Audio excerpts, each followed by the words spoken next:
22, go ahead. 1 call, 3 call, next, please. 10-4.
This is Heinisch, aka the Hurricane. I just want to tell you a little bit about my story, my pain, and things I've went through to have got me here today, and I hope this story can inspire everyone out there. I was fortunate enough to live it and survive it. Amateur, I've won 4 MMA fights, 2 Muay Thai fights, all finishes, and pro, I've won 7 fights now, 3 finishes, and 0 losses in either one.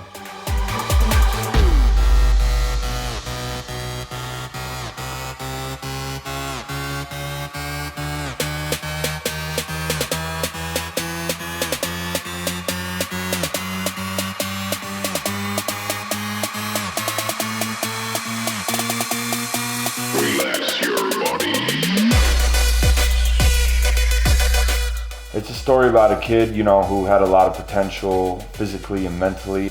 I started wrestling about age 11, went to middle school, won a few state tournaments. Got to high school, I was a freshman, wrestled 152. It was a struggle between school, wrestling, and just partying, hanging out with friends, just maybe hanging out with the wrong crowds and just falling into temptation. So I flew out to Canada. I ended up loving Vancouver. It was one of the coolest cities ever.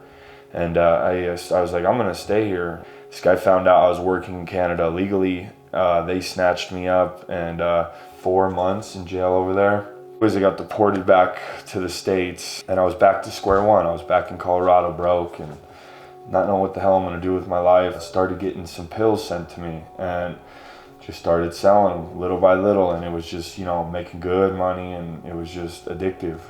And eventually I got set up in a Walmart parking lot. I'll never forget, a gun to my head, drug force, boom, to my head, and they put me in, and I remember I bailed out and I said, no way am I going to jail at this age for years, no way.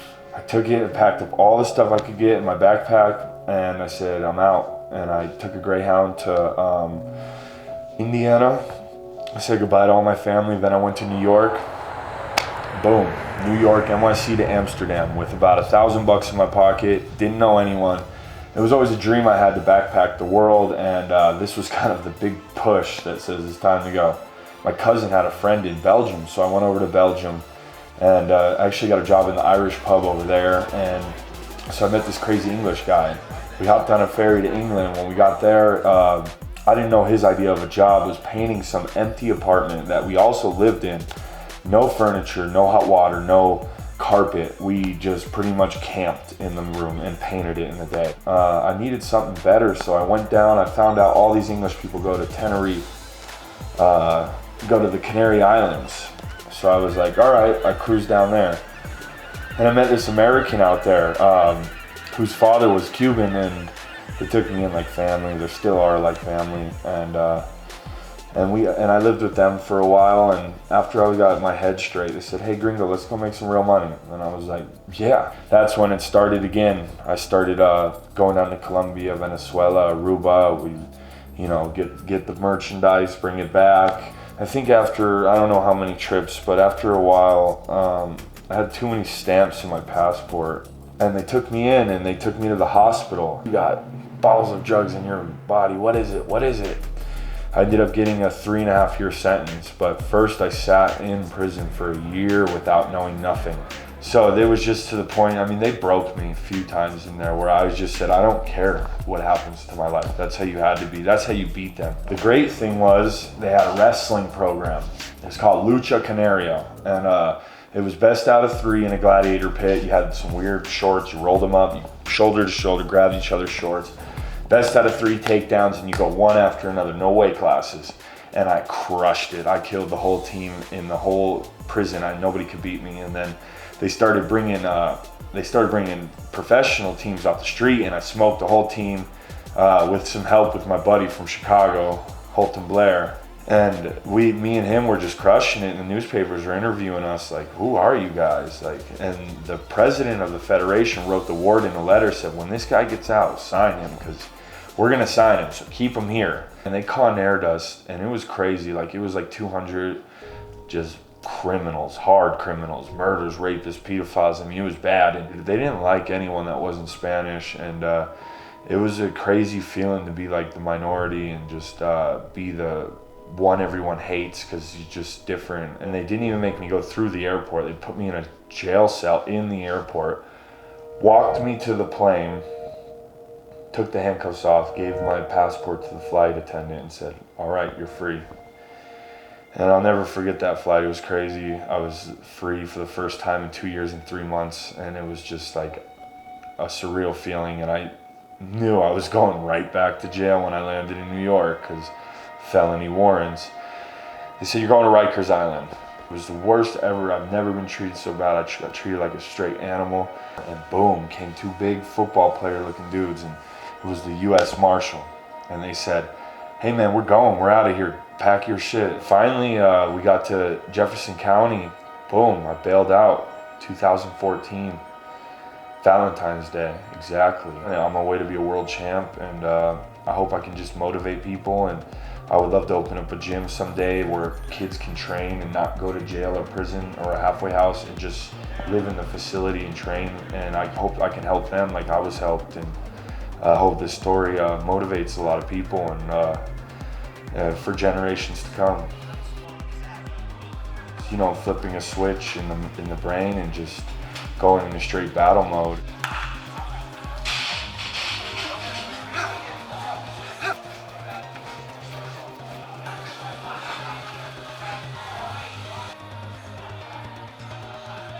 But right before that fight, I try to remember the darkest times in my life and just know that my opponent hasn't been there, and I'll take him, and I'm willing to die over losing, and a lot of guys can't say that.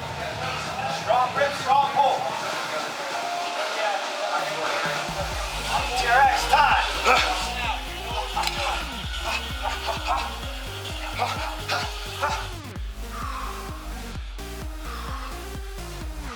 The hardest times makes it easy to get through it, knowing I survived that. So once I was free, I knew I needed a good gym to go to, and I think I went to like one little gym, but I knew right away, I was like, no way. And this guy hit me up, he said, hey man, I heard you want to train. I was like, yeah, I do. And he's like, well, I go to this gym, Factory X, and I'll take you there. And he's like, I was like, I don't have a license, I don't have a car, I don't have nothing. And he's like, don't worry, I passed by where you're at, so I'll pick you up and drop you off. I was like, awesome. So a few months went by like that. And right at that time, I got my license, got my car. It's so meant to be. God blessed me with everything, and it's awesome.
Thanks everybody for tuning in. I hope everyone liked this documentary. I put my heart and soul into it. The cage, it took away my freedom, but then it also gave me the freedom and opportunity to do what I love. It's really a story of darkness into light, and the journey into the light has just begun. So tune into my next fight. Also guys, follow me on all social medias, Facebook, Twitter, Instagram, Snapchat. Don't be shy. If you have any questions, reach out. I love helping people try and find their light and just know they can change their situation that they're in at any time. Some more of the documentary is going to be coming soon, so stay tuned guys.